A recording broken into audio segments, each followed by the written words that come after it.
सबों को जय यीशु। आज सर्वप्रथम पिता ईश्वर को धन्यवाद देती हूँ कि उन्हीं की आशीष और कृपा से आज हमारे उलातू भिखारियत के 9 पलियों से आई हमारी प्यारी प्यारी माताएं यहाँ पर उपस्थित हैं। आज के मुख्य अनुष्ठाता उलातू भिखारियत के दिन श्रद्धेय फादर प्रफुल्ल तीगा एवं आरा गेट पल्ली के पल्ली पुरोहित श्रद्धेय फादर बेसिल रुंडा, कृपा सदन के सुप्रियर श्रद्धेय फादर मुक्ति प्रकाश एवं उनके सहयोगी सभी पुरोहितगण आज के इस पावन ख्रिस्त्याग मिस्सा पूजा को संपन्न करने के लिए आज के मुख्य अनुष्ठाता उलातू भिखारियत के दिन श्रद्धेय फादर प्रफुल्ल तीगा को मैं सादर आमंत्रित करती हूँ।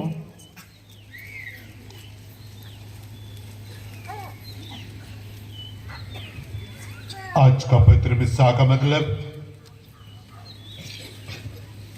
कैथोलिक महिला संघ आरागेट पिल्ली की ओर से ईश्वर को धन्यवाद देते हैं और प्रार्थना करते हैं विशेष रूप से उलातू भिखारियत आम सभा के वार्षिक सभा की सफलता में ईश्वर की आशीष और कृपा सदा मिलती रहे और सभी माताओं को ईश्वर की कृपा सदा मिले ताकि वे आज का यह दिन प्रभु की कृपाओं को पाकर जीवन अच्छी तरह जी सकें। उसके साथ साथ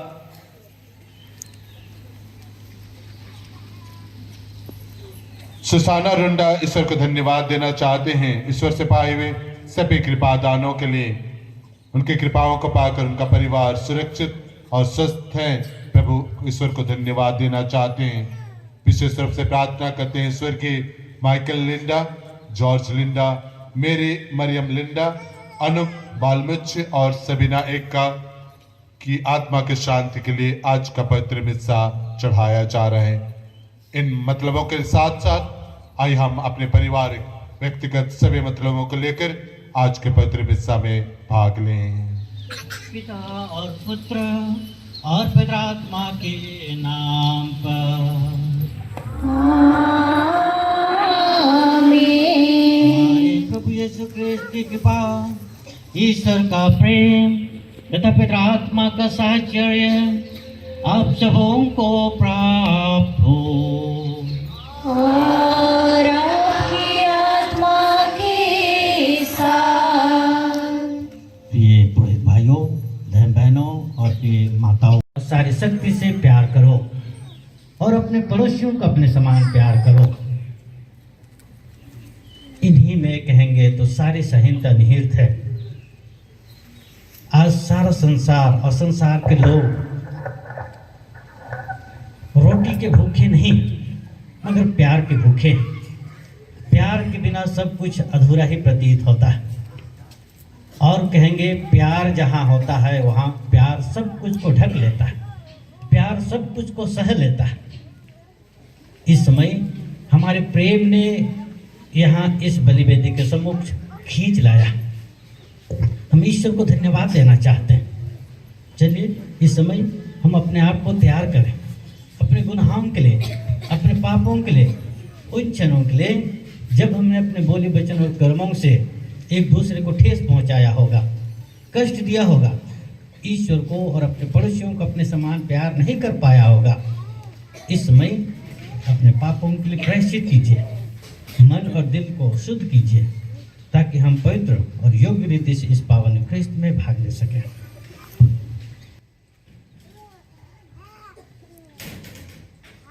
सारे मन और दिल से पश्चाताप करते हुए चले बड़ी भक्ति के साथ हम दयाजना के गीत गाएंगे।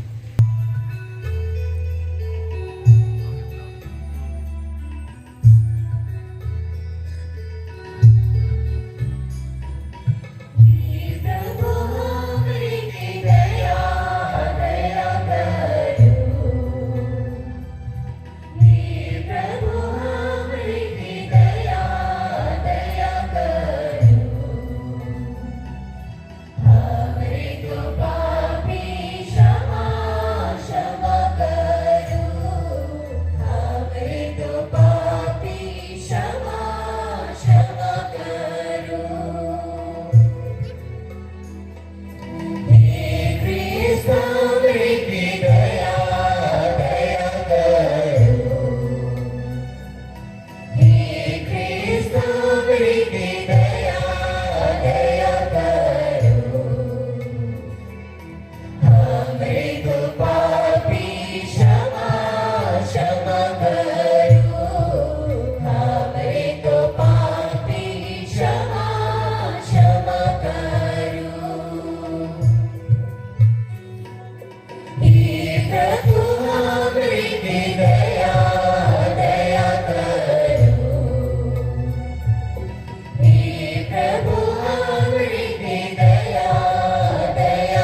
हमारे पाप क्षमा कर हमको अनंत जीवन प्रदान करे। आमीन।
चलिए क्षण मौन है और आज के मिस्र के मतलबों को याद करें। साथ ही साथ जितने भी माता यहाँ पर आई हैं सबों के घर परिवार के लिए प्रार्थना करेंगे। ईश्वर की आशीष और कृपा हम सबों के घर परिवार में हमेशा बनी रहे। ईश्वर की कृपा से हम सबों के घर परिवार में सुख शांति और समृद्धि दिनों दिन बढ़ती जाए और जितने भी आज कार्यक्रम होंगे ईश्वर की कृपा से सब कुछ सुचारू ढंग से हो पाए। हे सर्वशक्तिमान सदा जीवंत ईश्वर, हमारे हृदय में विश्वास भरोसे और प्रेम की वृद्धि कर ताकि हम तेरे वरदान पाने योग्य बन जाएं और तेरी आज्ञाओं के पालन में प्रेम तथा आनंद का अनुभव करें। हमारे प्रभु तेरे पुत्र यीशु क्रिस्त के द्वारा जो तेरी तथा पवित्र आत्मा के संग एक ही ईश्वर होकर युगानुग जीते और राज्य करते हैं। आमीन। सभी खड़े रहेंगे।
वचन बता दुनिया के सारी मनवा के सच्चा डर दिखैया कोई वचन भला नवा जीवन देवैया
क्योंकि तुम भी मिस्र में परदेसी थे। तुम विधवा अथवा अनाथ के साथ दुर्व्यवहार मत करो। यदि तुम उनके साथ दुर्व्यवहार करोगे और वे मेरी दुहाई देंगे तो मैं उनकी पुकार सुनूंगा और मेरा क्रोध भड़क उठेगा। मैं तुमको तलवार के घाट उतरवा दूंगा और तुम्हारी पत्नियां विधवा और तुम्हारे बच्चे अनाथ हो जाएंगे। यदि तुम अपने बीच रहने वाले किसी दरिद्र देश भाई को रुपया उधार देते हो तो सूदखोर मत बनो। तुम उससे ब्याज मत लो। यदि तुम रेहन के तौर पर किसी की चादर लेते हो तो सूर्यास्त से पहले उससे लौटा दो, क्योंकि ओढ़ने के लिए उसके पास और कुछ नहीं है।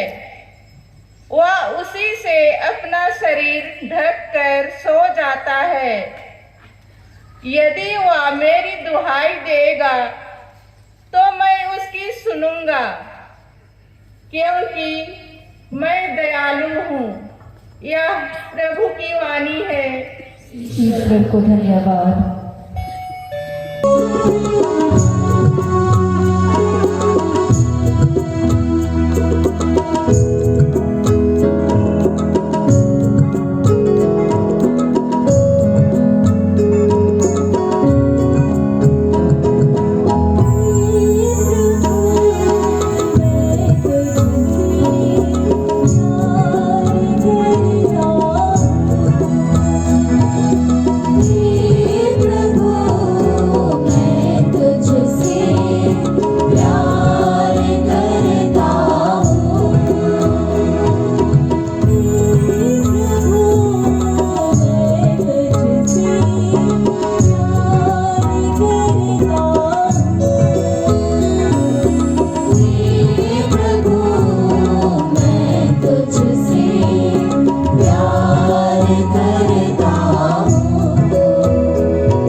दूसरा पाठ थेसलोनिकियों के नाम संत पौलुस का पहला पत्र, अध्याय 1, पद संख्याएं 5 से 10। आप लोग जानते हैं कि आपके कल्याण के लिए आपके बीच हमारा आचरण कैसा रहा। आप लोगों ने हमारा तथा प्रभु का अनुसरण किया और घोर कष्टों का सामना करते हुए पवित्र आत्मा की प्रेरणा से आनंद पूर्वक सुसमाचार स्वीकार किया। इस प्रकार आप मकेदुनिया तथा अखैया के सब विश्वासियों के लिए आदर्श बन गए। आप लोगों के यहाँ से प्रभु का सुसमाचार न केवल मकेदुनिया तथा अखैया में फैल गया, बल्कि ईश्वर में आपके विश्वास की चर्चा सर्वत्र हो रही है। हमें कुछ नहीं कहना है, लोग स्वयं हमें बताते हैं कि आपके यहाँ हमारा कैसा स्वागत हुआ और आप किस प्रकार देव मूर्तियां छोड़कर ईश्वर की ओर अभिमुख हुए, जिससे आप सच्चे तथा जीवंत ईश्वर के सेवक बन जाएं और उसके पुत्र यीशु की प्रतीक्षा करें, जिसे ईश्वर ने मृतकों में से जिलाया है। यही यीशु स्वर्ग से उतरेंगे और हमें आने वाले प्रकोप से बचाएंगे। प्रभु की वाणी। ईश्वर को धन्यवाद।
मती के अनुसार पवित्र सुसमाचार। हे प्रभु तेरी महिमा हो।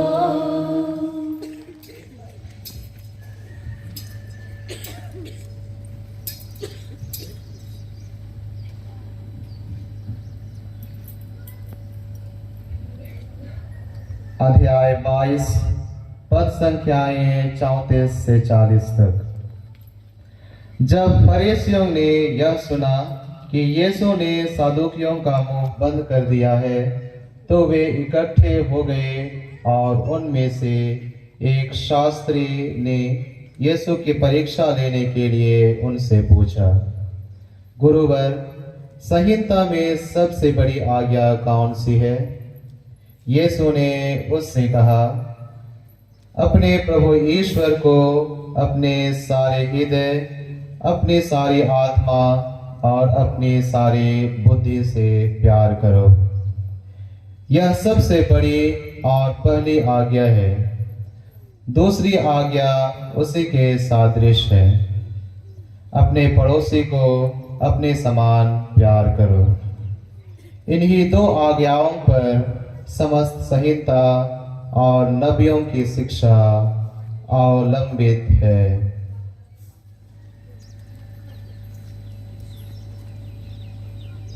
प्रभु का सुसमाचार। हे ख्रिस्त, तेरी स्तुति हो।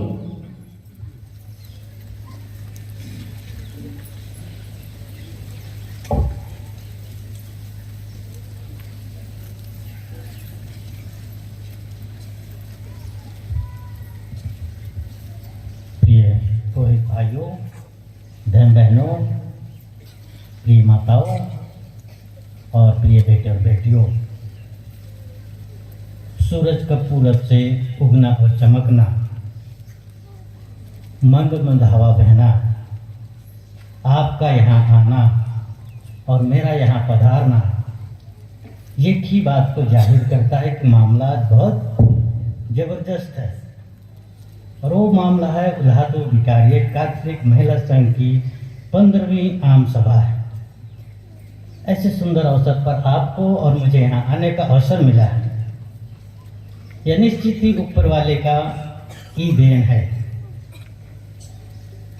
संत यूहन्ना की सुसमाचार अध्याय 3 पद संख्या 16 में लिखा हुआ है, ईश्वर ने संसार को इतना प्यार किया कि उसने उसके लिए अपने एकलौते पुत्र को दे दिया, जिससे जो उसमें विश्वास करता है उसका सर्वनाश ना हो, बल्कि वह अनंत जीवन प्राप्त करे। ईश्वर ने यीशु को इस धरा पर इसलिए नहीं भेजा कि वह लोगों को या दुनिया के लोगों को दोषी ठहराए, लेकिन इसलिए भेजा कि संसार उसके द्वारा मुक्ति प्राप्त करे। निश्चित ही आज के पाठों का सारांश कहेंगे तो ईश्वर आज हम सबों को एक दूसरे को प्यार करने की शिक्षा दे रहे हैं।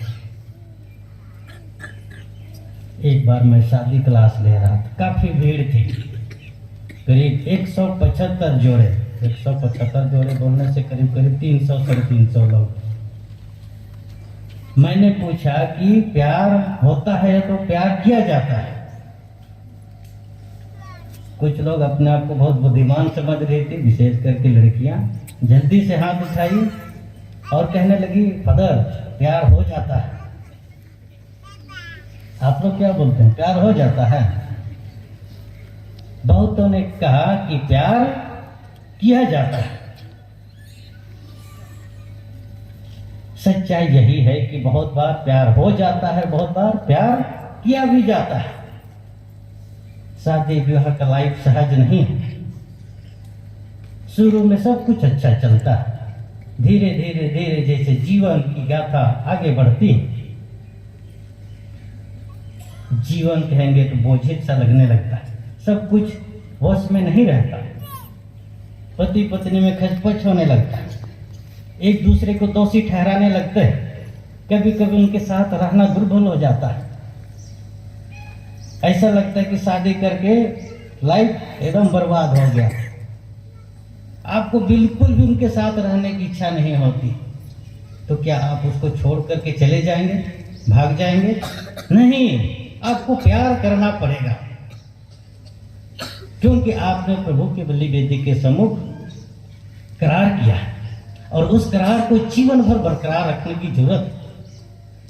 आज के पाठों के द्वारा यीशु मसीह जीवन की गाथा को समझा रहा है कि किस तरह का मानवीय जीवन जीना चाहिए।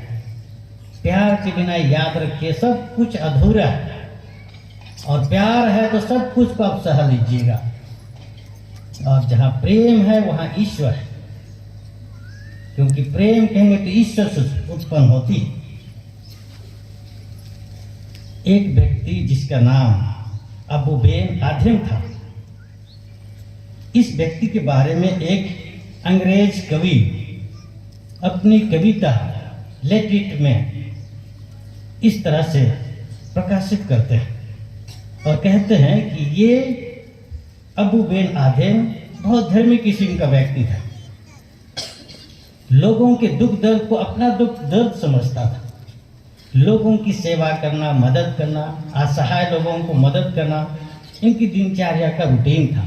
प्रत्येक दिन का इनका धंधा था और दूसरों की सेवा करके, दूसरों की मदद करके इसको अजीब सी खुशी प्राप्त होती थी। वो दूसरों को मदद करना, सेवा करना अपना कर्तव्य समझता था और उसके इस काज को देख करके लोग या तो आस पास या दूर दराज के लोग उससे परिचित थे, उसको बहुत चाहते थे, प्यार करते थे।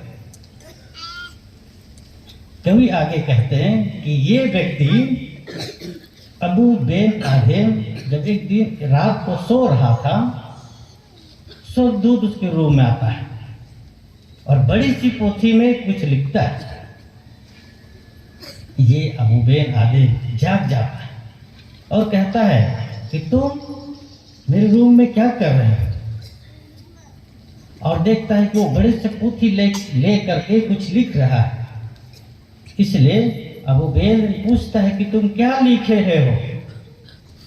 और तब स्वर्गदूत उसको समझाता है कि मैं इस पोथी पर उन लोगों का नाम लिख रहा हूं जो ईश्वर को प्यार करते हैं। उत्सुकता पूर्वक अबू बेन आदिम पूछता है कि क्या उसमें मेरा नाम है? स्वर्गदूत बोलता है तुम्हारा नाम नहीं। तब ये अबू बेन आदिम और पूछता है तो उस पुस्तक में तो मेरा नाम निश्चित ही होगा जिसमें मनुष्य दुनिया के लोगों को प्यार करता है।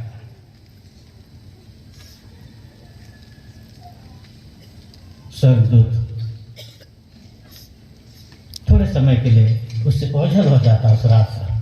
फिर दूसरे रात को वो स्वर्गदूत आता है और ये व्यक्ति जाग जाता है और बहुत शालीनता से पूछता है कि अत्यंत सम्मानीय स्वर्गदूत, क्या मेरा नाम आपने उस पोथी पर नाम को दर्ज किया क्या जिसमें संसार के लोगों को जो लोग प्यार करते हैं उस पोथी की सूची में मेरा नाम है क्या? तब स्वर्गदूत उसको समझाता है कि मेरे पास दो पोथी नहीं है, सिर्फ और सिर्फ एक ही पोथी है और वो पोथी है जो लोग जो ईश्वर को प्यार करते हैं उन्हीं का नाम इसमें अंकित है।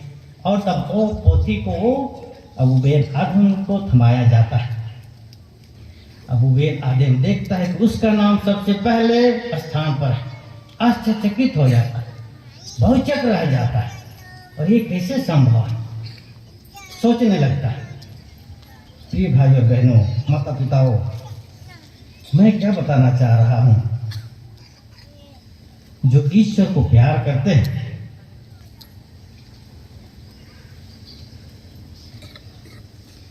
वे निश्चित ही भला काम करते हैं। स्वर्गदूत ने उससे कहा जो अपने पड़ोसियों को दिल से प्यार करता है वह ईश्वर को भी प्यार करता है।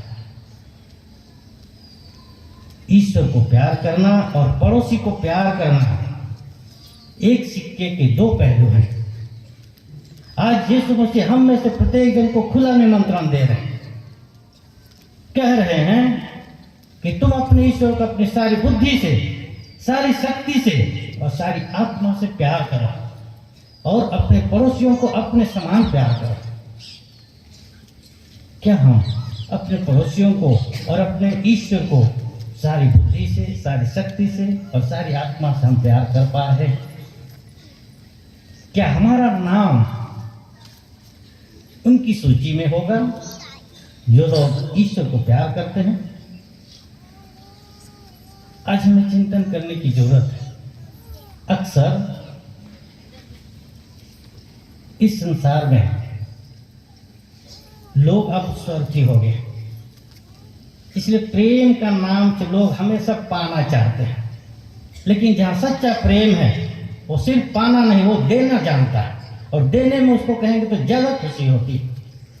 आज हम में से प्रत्येक जन को अपने अपने प्रेम को जांचने की जरूरत है कि जो हम जिससे प्रेम कहते हैं, प्यार कहते हैं, क्या वो सच्चा प्रेम है। बाइबल के पन्नों को पलटने से हमें पता चलता है कि यीशु मसीह ने सबसे पहले हमें प्यार किया। ईश्वर ने मानव जाति को प्यार किया, और जब मानव पापमय जीवन जी रहा था, ईश्वर से दूर भटक गया था, कृपा की दशा में नहीं था, तो ईश्वर ने मनुष्य जाति पर तरस खाई, अपने एक लौते पुत्र को इस धरा पर भेजा, और लहू की कीमत पर यीशु मसीह ने हमें खरीद लिया। यीशु ने प्राणों की आहुति दे करके हमें अपना बना लिया, और इसीलिए तो हमें चाहिए कि हम यीशु मसीह के पद चिन्हों पर चलें। संत यूहन्ना के पहले पत्र अध्याय 4 पद संख्या 19 और 20 में बहुत अच्छी बातें कही गई है।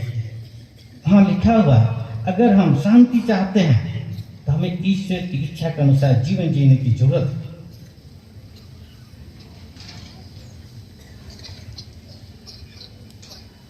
यदि कोई यह कहता है कि मैं ईश्वर को प्यार करता हूं और वो अपना भाई से बैर करता है, तो बहुत बड़ा झूठा है। यदि वो अपना भाई को जिससे वह देखता है प्यार नहीं करता, तो वह ईश्वर को जिससे वह नहीं देख सकता है कैसे प्यार कर सकता है। प्रिय भाइयों बहनों, माता पिताओं, आज अगर हम ईश्वर को प्यार करना चाहते हैं तो सबसे पहले अपने भाई बहनों को, अपने माता पिताओं को, अपने पड़ोसियों को अपने समान प्यार करने की जरूरत होगी। अपने पड़ोसियों को अपने सारे हृदय से, सारी आत्मा से और सारी बुद्धि से प्यार करने की जरूरत होगी।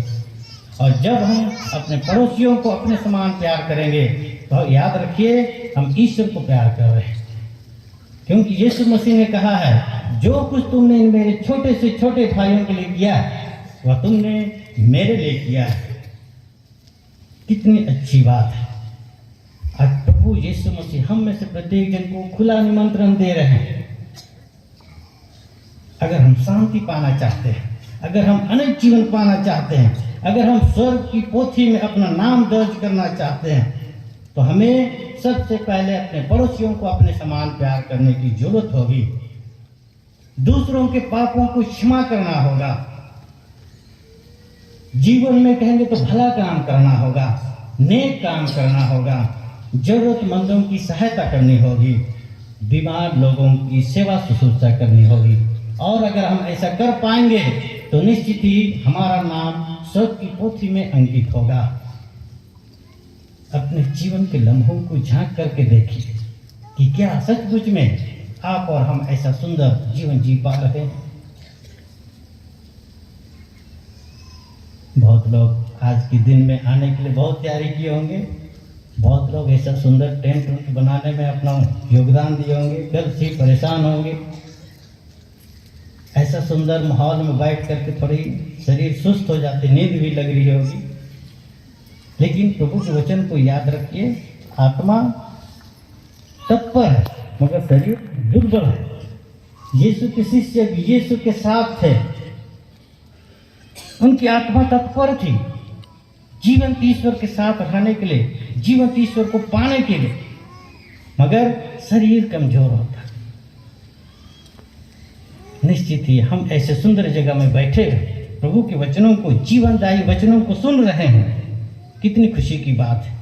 कितने लोग आज यहाँ आना चाहते थे होंगे मगर उनको मौका नहीं मिला। आप यहाँ आने के पहले कितनी तैयारी की होंगे। एक माँ दूसरी माँ के पास जाकर के कहा होगा, क्या तुम फलनी जाओगी क्या? बहुत लोगों ने कहा होगा, मेरा काम है थोड़ा नहीं बन रहा है, देखते हैं, ऐसा भी बोलेंगे। एक पुटुस दूसरी पुटुस के पास जाके बोली होगी, क्या तुम जाएगी? बहुत लोग बोले हाँ देखते हैं। और आज आप सुबह सुबह ऐसे प्रभात की बेला में, ऐसे सुंदर समय में यहाँ पर आए, आखिर क्यों? कौन सा चीज आपको यहाँ खींच ले आया? निश्चित ही कहीं ना कहीं थोड़ा या ज़्यादा कहें आपके मन और हृदय में ईश्वर के प्रति प्रेम है। आप ईश्वर को धन्यवाद देना चाहते हैं। माताओं के साथ मिलने की चाहत ने, ईश्वर के साथ मुलाकात करने की चाहत ने आपको यहाँ खींच लाया, और जहाँ चाह वहाँ राह। कई कठिनाइयाँ हुई होंगी, बहुत लोग उधर चले गए होंगे मेरे जैसे, मगर फिर भी आप लोग इधर आए, बड़ी खुशी की बात है। ख्रिस्त धर्म में बहुत शहीद हुए और संत बने जिन्होंने प्रभु यीशु को हृदय से प्यार किया, दुनिया से ज्यादा प्यार किया, अपनों से ज्यादा प्यार किया, धन दौलत से ज्यादा प्यार किया, और वे अपने प्राणों की आहुति दे दी, सूली पर चढ़ गए। आखिर क्यों? इसलिए कि वे लोग ईश्वर के प्रेम को अनुभव किए थे, ईश्वर की दया को अनुभव किए थे, ईश्वर की शक्ति को अनुभव किए थे। और तब इसीलिए संत यूहन्ना के सुसमाचार अध्याय 13 पद संख्या 34 और 35 में प्रभु यीशु मसीह हम में से प्रत्येक जन को आदेश देते हुए कहते हैं, मैं तुम लोगों को एक नई आज्ञा देता हूँ, तुम एक दूसरे को प्यार करो जैसे मैंने तुम्हें प्यार किया है। हम में से प्रत्येक जन को यीशु मसीह हुक्म दे रहे हैं, आज्ञा दे रहे हैं कि हम एक दूसरे को प्यार करें। क्या हम सचमुच में एक दूसरे को हृदय से प्यार करने के लिए तैयार हैं? प्यार कहेंगे तो डींग नहीं हाँकता, और प्यार कहेंगे तो कुर्बानी चाहता है। क्या हम त्याग और तपस्या करने के लिए तैयार हैं? दुनिया में चाहे छोटा हो या बड़ा, धनी हो या गरीब, सब चाहता है कि लोग उसको पसंद करें, सब लोग चाहता है कि उसको प्यार मिले, लोग उसको प्यार करें, लोग उसका आदर और सम्मान करें। संत मदर टेरेसा, जिन्होंने अपने जीवन में बहुतों का उद्धार किया, बहुत सारे गरीब भाई बहनों, अनाथों की सेवा करते हुए अपना जीवन बिता दिया। जीवन के अंतिम क्षणों में उन्होंने कहा, संसार का हर मनुष्य भूखा, रोटी कपड़ा और मकान के लिए नहीं, लेकिन प्यार का भूखा। याद रखिए, आपके घर परिवार में जब लड़ाई हो जाती है, मनमुटाव हो जाता है, तो खाने पीने में अच्छा लगता है? बिल्कुल नहीं लगता है, जीवन बेकार लगने लगता है। लेकिन प्रभु यीशु मसीह आज हम में से प्रत्येक जन को आज्ञा दे रहे हैं और कह रहे हैं कि तुम एक दूसरे को प्यार करो, सारी बुद्धि से, सारी शक्ति से और सारी आत्मा से। अपने पड़ोसियों को भी अपने समान प्यार करने के लिए आदेश दे रहे हैं। आज के पहले पाठ में हमने सुना है, जो निर्गमन ग्रंथ से लिया गया है। मूसा ईश्वर से प्रेरित होकर यहूदियों को सक्रिय भक्ति प्रेम की शिक्षा देते हैं। आज पहले पाठ में बुरे कार्यों से दूर रहने के लिए हमें शिक्षा दी जा रही है, दुर्व्यवहार से दूर कर रहने के लिए शिक्षा दी जा रही है। और कहा गया है, यदि तुम विधवा अथवा अनाथ के साथ दुर्व्यवहार करोगे तो मेरा क्रोध भड़क उठेगा। जब आप परदेशी को या असहाय को देखते हैं तो क्या आपकी मन और हृदय में लगता है कि इनकी थोड़ी सेवा करें? जब आप विधवा स्त्री को देखते हैं, उसकी दुर्दशा को देखते हैं, तो क्या आपको लगता है कि इनकी सेवा करनी चाहिए? या उनके रहन सहन, या तो क्या आप उसकी सुधि लेते हैं? अक्सर हम लोग बहुत बार टीका टिप्पणी करते हैं। अगर कोई विधवा अच्छा कपड़ा पहनती हो, अच्छी तरह से जीवन यापन कर रही हो, सब कुछ भरा पूरा हो और बन ठन करके निकलती हो, तो हम लोग अनावश्यक उसके प्रति टीका टिप्पणी करने लगते हैं। ये मानवीय स्वभाव है। लेकिन प्रभु के वचन को याद कीजिए, पेड़ की पहचान फल से होती है।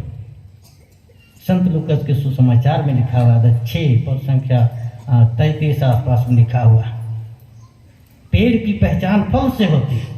अच्छा पेड़ हमेशा अच्छा फल देता है और उसी पेड़ को लोग पसंद करते हैं और वही पेड़ पर लोग पत्थर फेंकते हैं। और बुरा पेड़ बुरा कहेंगे तो पेड़ कभी भी अच्छा फल नहीं देगा। आज हम कैसा फल उत्पन्न कर रहे हैं? क्या हम अच्छे पेड़ की तरह हैं? हमें चाहिए कि हम असहाय लोगों की सहायता करें, विधवाओं की मदद करें, उनकी टीका टिप्पणी ना करें, क्योंकि प्रभु कह रहे हैं, आगे कह रहे हैं प्रभु का वचन, तुम विधवा अथवा अनाथ के साथ दुर्व्यवहार मत करो।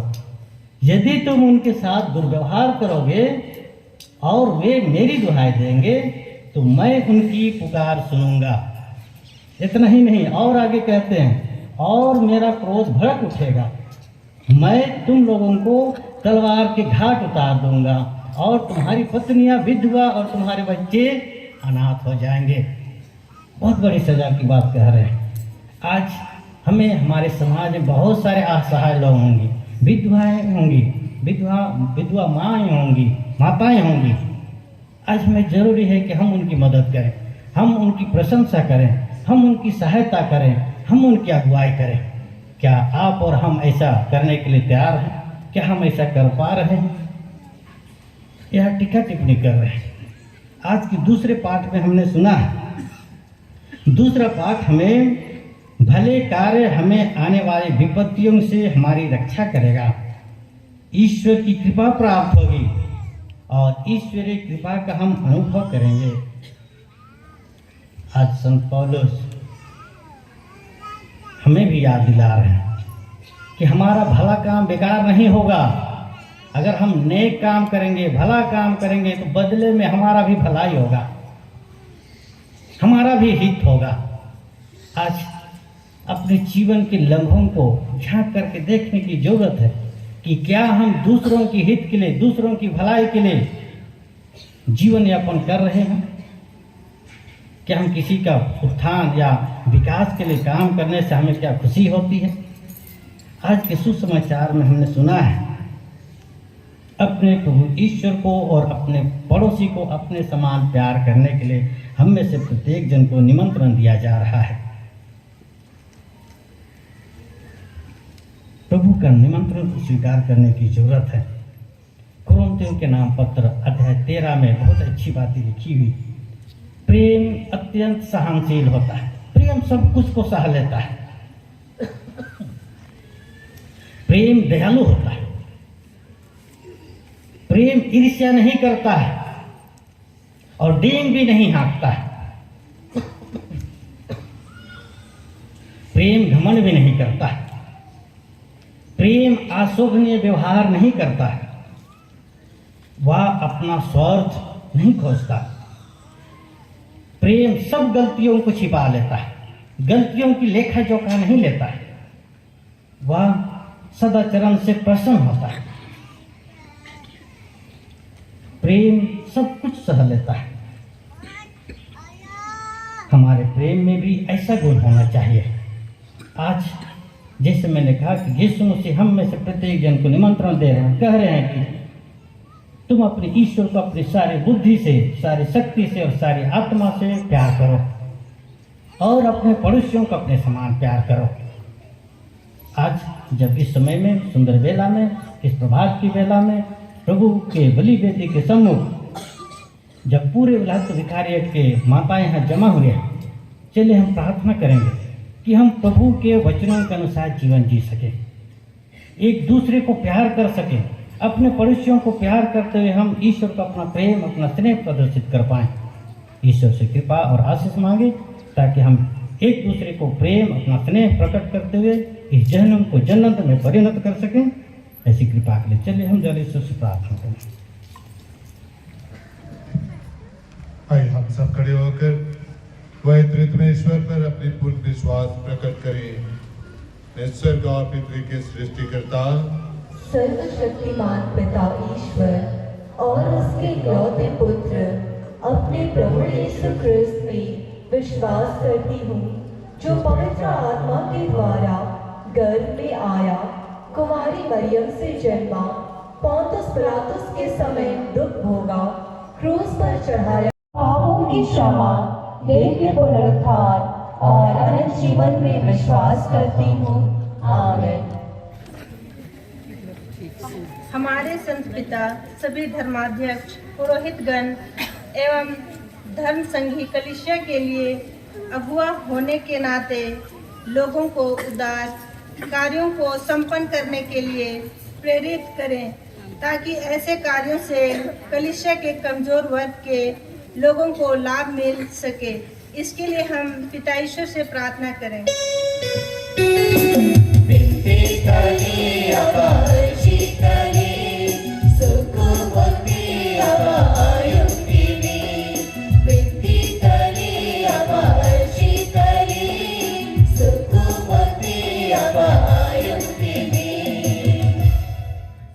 हे पिता ईश्वर, हमारे मुख्य अनुष्ठाता फादर प्रफुल्ल, उपस्थित पुरोहितों एवं विश्व के सभी पुरोहितों को तू अपने संरक्षण में रख।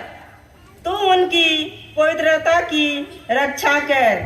वे अपने परिवासियों के लिए ईश्वर की आशीष एवं कृपा प्राप्त करने हेतु उत्तम माध्यम बन सके।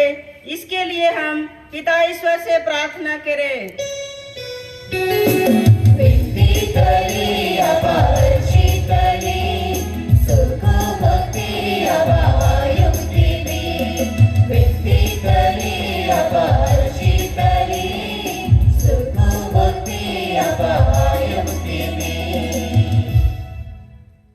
माताएं पारिवारिक जीवन का आदर्श एवं विश्वास का ज्वलंत उदाहरण है। हम सभी माताओं के लिए प्रार्थना करें कि माताएं अपने कुशल आचरण द्वारा परिवार में आदर्श जीवन प्रस्तुत कर सके। इसके लिए हम पिता ईश्वर से प्रार्थना करते हैं।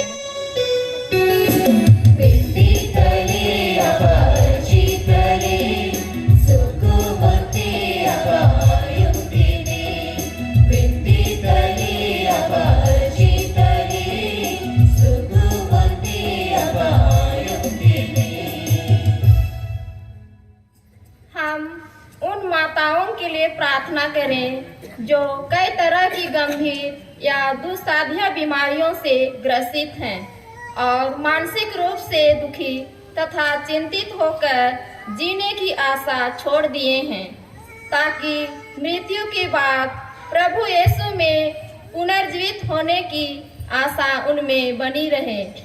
इसके लिए हम पिता ईश्वर से प्रार्थना करते हैं।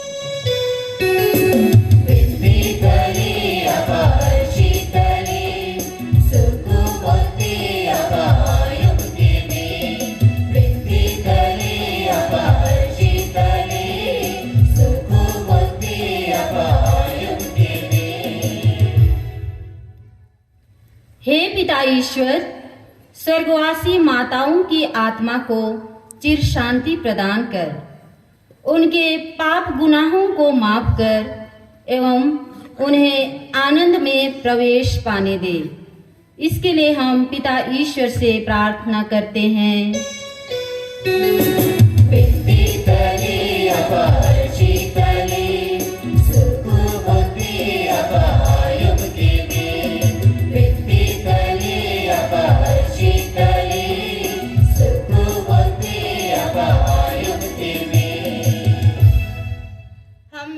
शांति के लिए प्रार्थना करें। युद्धों से पीड़ित देशों एवं संसार में विपत्तियों से पीड़ित हो रहे सभी लोगों के लिए करुणामय ईश्वर से प्रार्थना करें।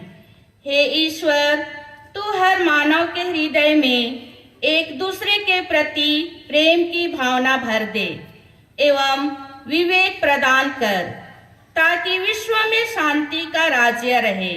इसके लिए हम पिता ईश्वर से निवेदन करते हैं।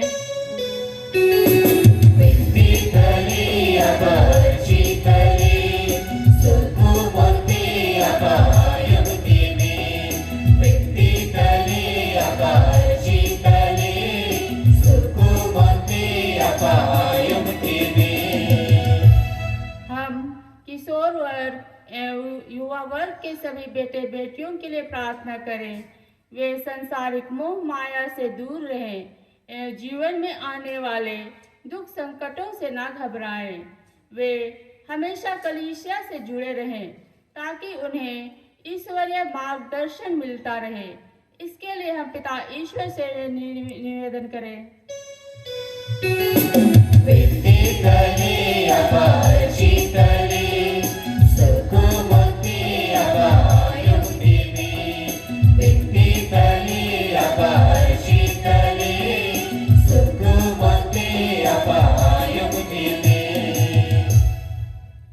इस यूखारिस्तीय समुदाय में उपस्थित हम सभी विश्वासीगण ईश्वर के वचन से अनुप्राणित होकर जीवन की यात्रा के दौरान जिन लोगों से हमारी मुलाकात होती है उनके साथ सरल, उदार एवं संवेदनशील भाव से पेश आ सके, इसके लिए हम पिता ईश्वर से प्रार्थना करते हैं।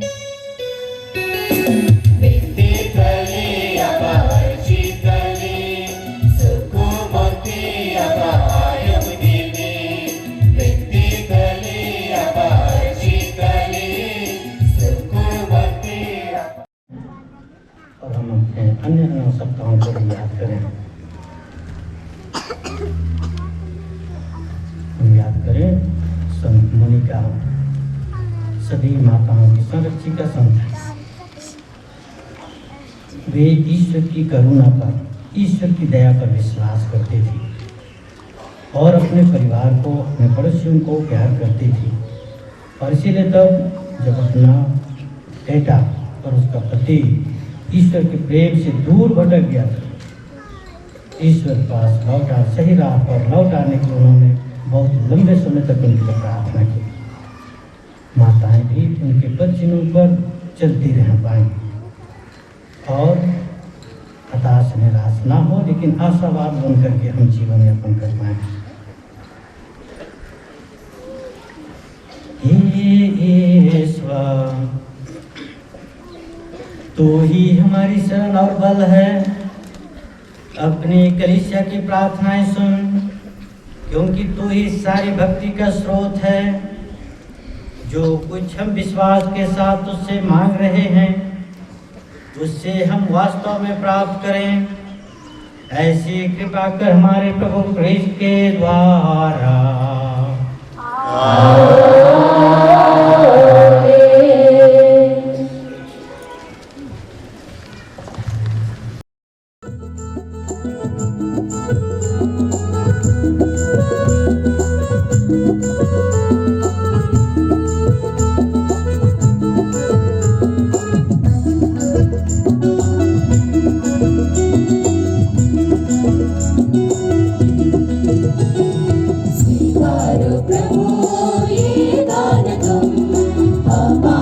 प्यार प्यार का है प्रतीक।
सुंदर जीवन हमारा लाते हैं तुझको चढ़ाने, ग्रहण करो हे प्रभु प्यार का ये बलिदान, ग्रहण करो हे प्रभु प्यार का ये बलिदान, स्वीकारो प्रभु ये दान तुम, हमारा प्यार प्यार का है प्रतीक, चढ़ाते प्रभु हमारा जीवन, तन मन धन तुझको समर्पण।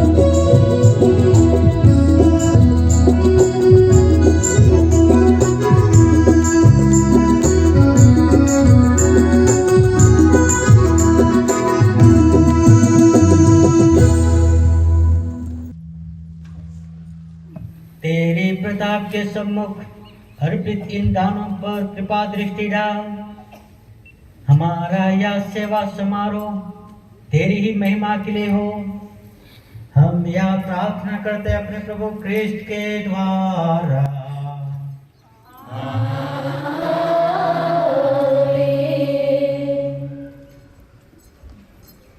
प्रभु आप लोगों के साथ हो।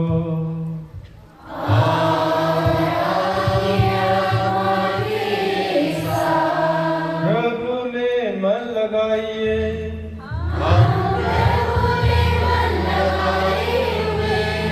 हम अपने प्रभु ईश्वर को धन्यवाद दें।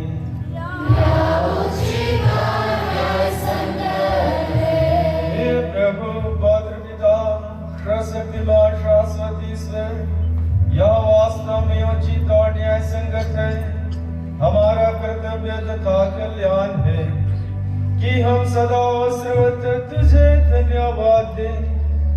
तुझसे ही हमारा जीवन, हमारी गति और हमारा अस्तित्व निहित है।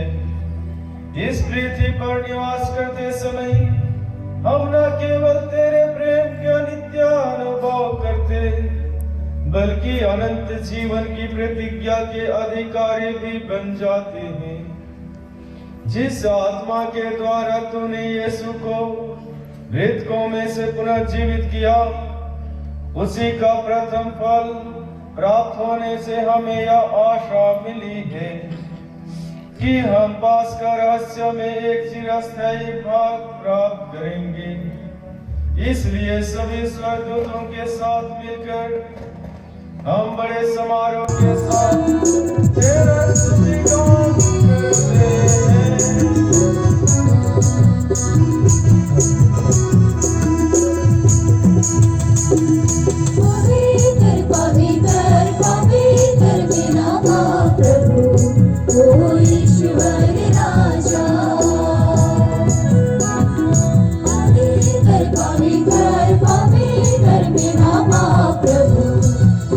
ईश्वर राजा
हम तुझसे प्रार्थना करते हैं, तू इन उपहारों को अपने आत्मा के संस्पर्श से पवित्र कर दे।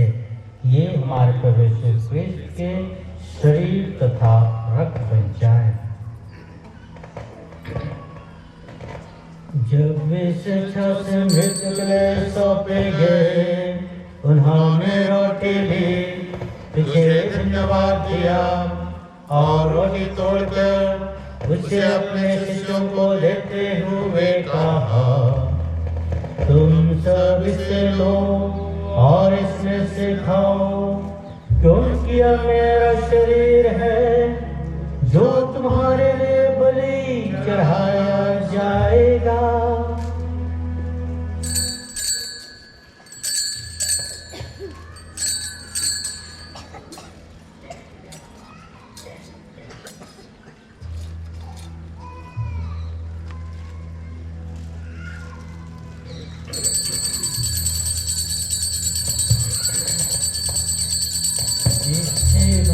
भोजन के बाद उन्होंने कटोरा लिया, तुझे धन्यवाद दिया और उसे अपने शिष्यों को देते हुए कहा, तुम सब इसे लो और इसमें से पियो, क्योंकि यह मेरे रक्त का कटोरा है, नवीन और अनंत स्थान का रक्त, जो तुम्हारे और बहुतों के पापों की क्षमा के लिए बहाया जाएगा। तुम मेरी स्मृति में यह क्या करो।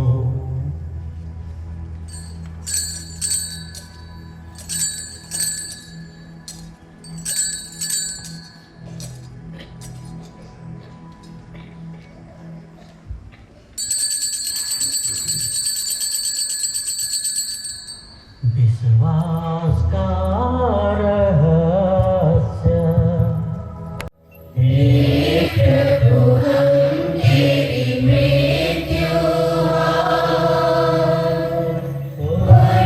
पुनरुत्थान की घोषणा, तेरे पुनरागमन करते रहेंगे। इसलिए हे प्रभु, हम ख्रीस्त की मृत्यु और पुनरुत्थान की स्मृति में तुझे जीवन की रोटी और मुक्ति का कटोरा चढ़ाते हैं। हम तुझे धन्यवाद देते हैं कि तूने हमें अपने सम्मुख उपस्थित होने और अपनी सेवा करने का सौभाग्य प्रदान किया है। हमारा नम्र निवेदन है कि हम सब क्रिस्त का शरीर और रक्त ग्रहण करके पवित्र आत्मा के द्वारा एकता के सूत्र में बंधे रहें।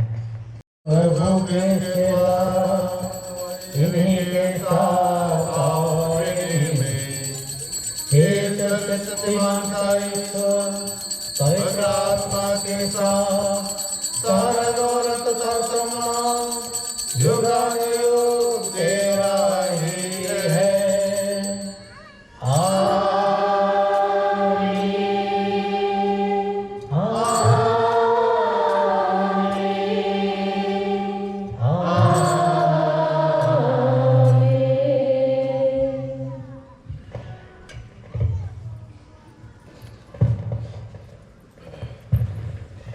जब आप प्रभु की प्रार्थना को विश्वास के साथ दोहराएंगे, जो भी निवेदन आज हम प्रभु के चरणों में रखे हैं, विशेष रूप से कैथोलिक महिला संघ की सभा जो आज है, उसको ईश्वर आशीष और कृपा देने के लिए जो निवेदन आ रहा है, महिला संघ की निवेदन चढ़ाई है।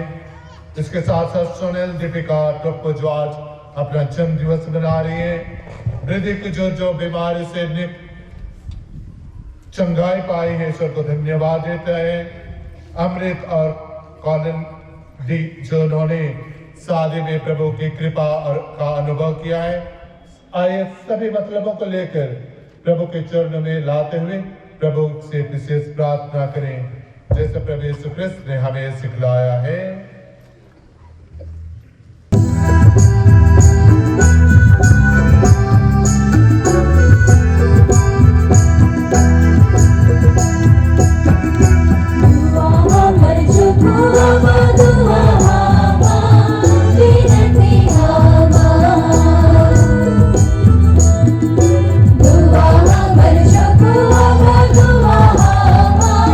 विनती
की प्रतीक्षा करते रहें जब हमारे मुक्तिदाता यीशु ख्रिस्त फिर प्रकट होकर हमारी मंगलमय आशा पूरी करेंगे।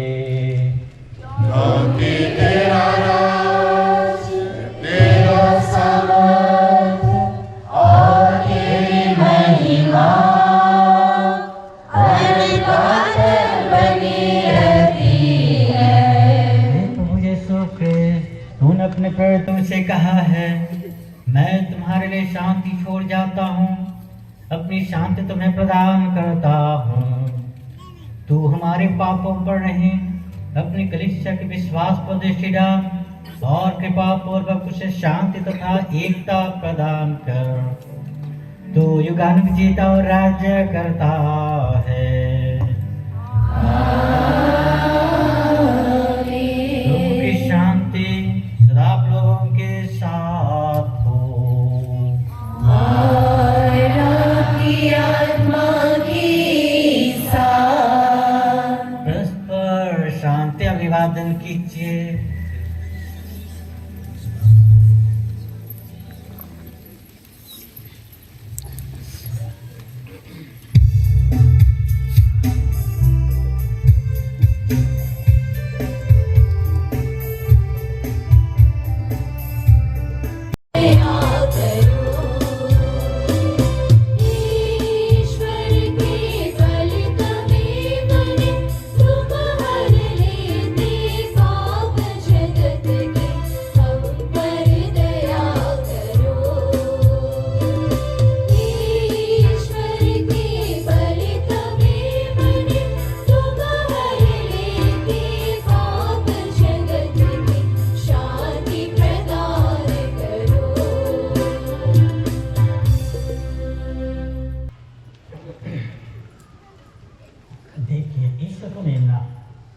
जो संसार के पाप छोड़ लेते हैं वही दे दो प्रेमी प्रभु रोटी और दाखरस के रूप में हमारे जीवन में हम सबों की रक्षा और हम सबों की अगुवाई करने के लिए आने वाले हैं।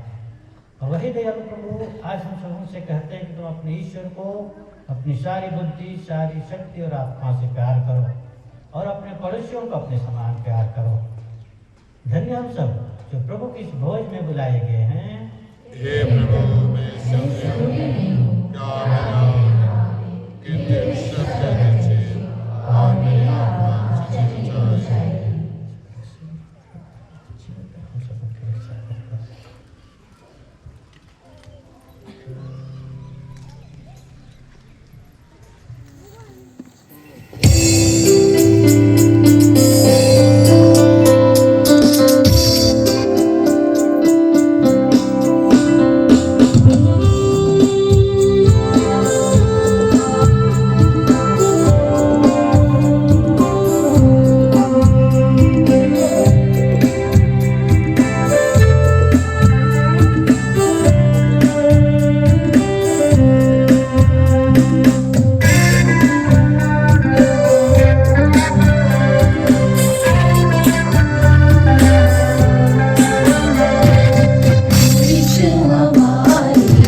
ईश्वर के बुलावो नहीं करो दिना छोड़ावो नहीं करो दिना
मिस्सा होगी, आप सबों का स्वागत है।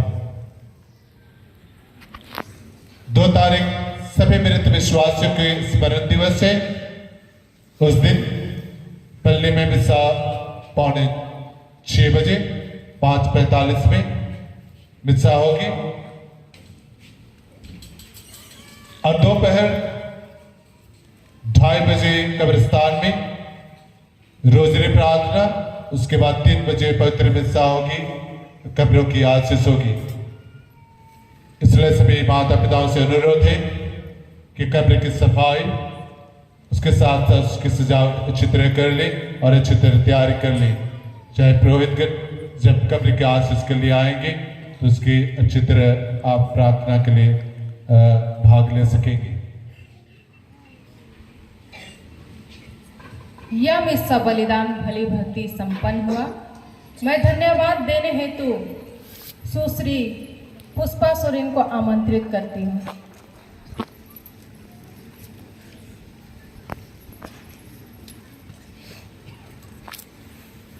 बाइबल कहती है प्रभु का धन्यवाद करो क्योंकि वह महान है।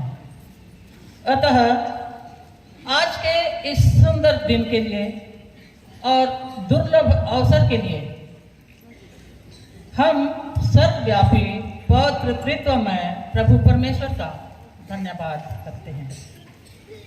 आज के मुख्य अनुष्ठाता श्रद्धेय फादर प्रफुल्ल तिगा, डीन उलातू विकारियट, संत फ्रांसिस आसीसी चर्च आरा गेट के पल्ली पुरोहित श्रद्धेय फादर बासिल रुंडा एवं सभी सहायक पुरोहितगण, आपने उलातू विकारियट के अंतर्गत सभी 9 पलियों की माताओं के लिए एवं उपस्थित विश्वासियों के लिए पावन क्रिस त्याग अर्पित किया। इसके लिए हम तहे हृदय से आपका धन्यवाद करते हैं।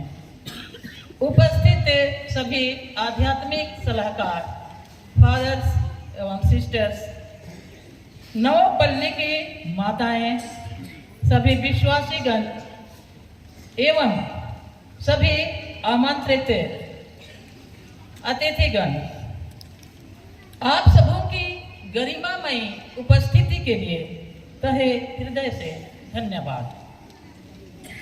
गायक मंडली, आपने अपने सरस सुमधुर गायन वादन से अलौकिक समय में सबको सराबोर कर दिया। आपका धन्यवाद हो। वेदी की सुंदर और सुरम्य सजावट के लिए सेंट कैथरीन की धन बहनों एवं उनके सहयोगियों को भी बहुत बहुत धन्यवाद। साउंड सिस्टम के ऑपरेटर्स, आपके निर्विघ्न सेवा के लिए आपका तहे हृदय से धन्यवाद। अंततः आज के पावन क्रिस त्याग को भक्तिपूर्ण तरीके से संपन्न करने में आराधना से लेकर विसर्जन तक जिन लोगों ने भी प्रत्यक्ष अप्रत्यक्ष रूप से सहयोग किया, उन सबों को सारे हृदय से धन्यवाद।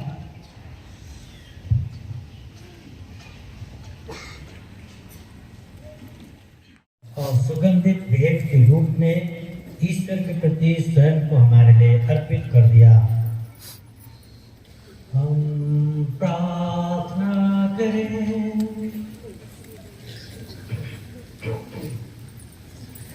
हे प्रभु परमेश्वर, हमारी आत्मा में अपने संस्कारों का फल उत्पन्न कर, ताकि जिन प्रभु को हमने संस्कार में ग्रहण किया है स्वयं में हम उनका साक्षात दर्शन कर सकें, स्वर्ग में हम उनका साक्षात दर्शन कर सकें।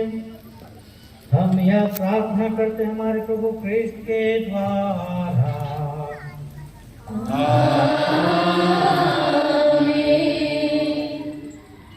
प्रभु आप लोगों के साथ हो।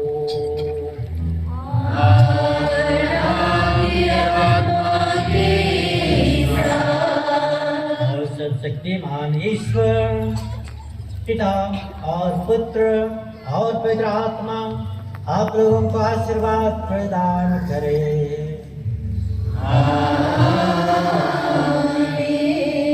आप लोग विदा लें, मिस्सा संपन्न हुआ।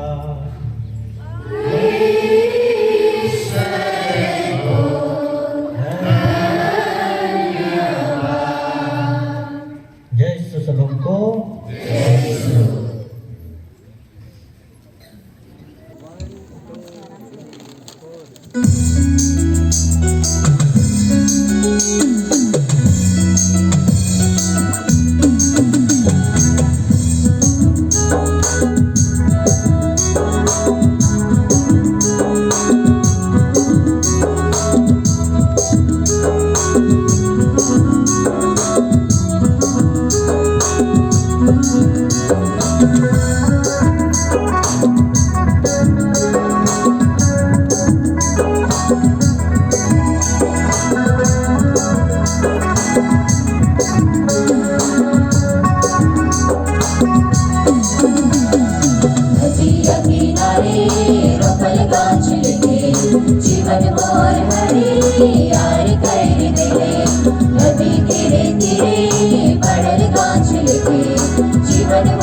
you.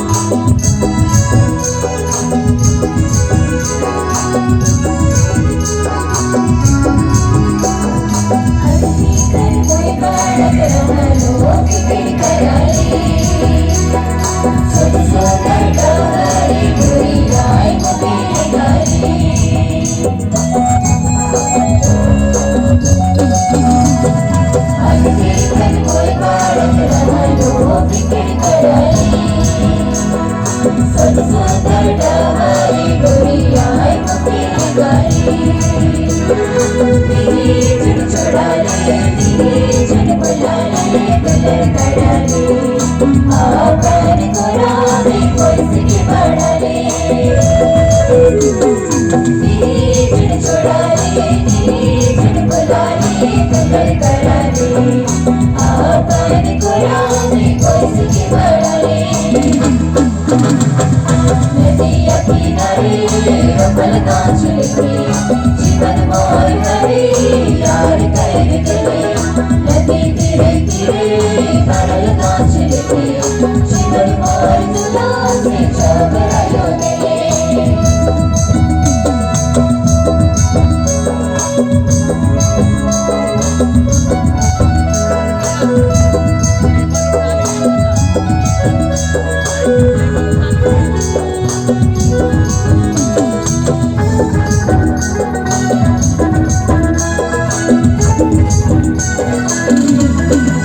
जीवन के सतगम में रहोगे सगे रहोगे जिंदगी में डार सहारा तुम्हें बनावे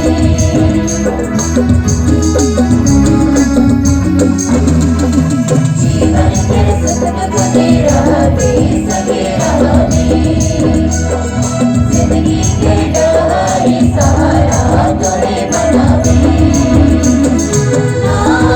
छोड़ावे ना बुलावे संग करावे आपन रचे मुखिल गावे नाच छोड़ावे ना बुलावे संग करावे आपन रचे मुखिल गावे